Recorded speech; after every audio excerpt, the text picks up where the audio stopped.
Resolução da questão 4.19 do livro Ciência e Engenharia dos Materiais. Uma introdução.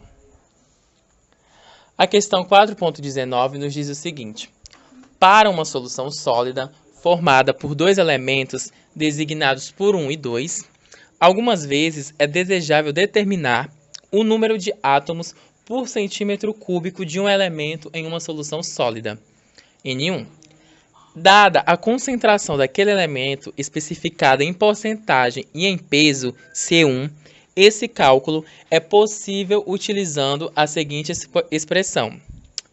Nós temos aqui a equação na qual nós queremos calcular a solução sólida, formada pelos dois elementos, e o significado dos seus componentes. No caso, Na é o número de Avogadro, ρ1 e ρ2 são as massas específicas dos dois elementos, o A1 é o peso atômico do elemento 1.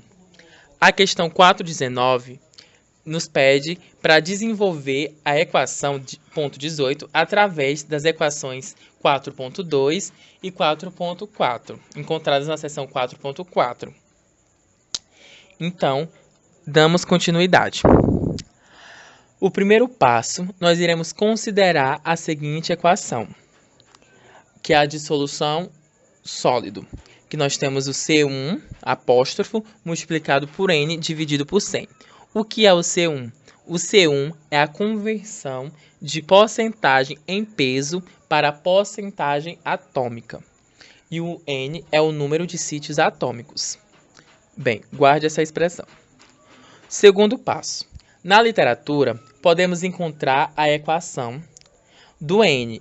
E o que é o N? O N é o número de sítios atômicos. E a literatura nos diz que o número de sítios atômicos é resultado da razão entre a multiplicação do número de Avogadro pelo ρ, que é a massa específica, dividido pelo peso atômico.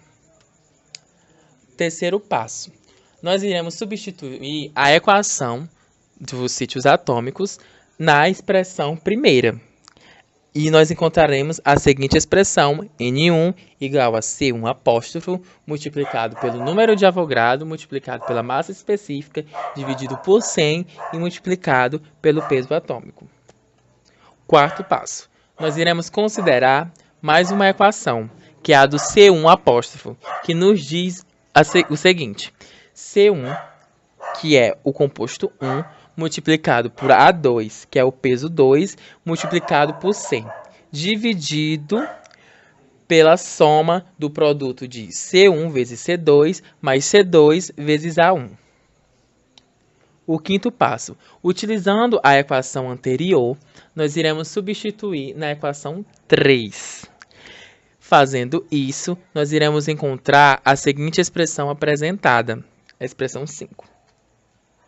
Mais uma vez, considerando duas expressões encontradas na equação anterior, que nos diz que ρ é igual à razão de 100 sobre a razão de C1 sobre ρ1 mais C2 sobre ρ2.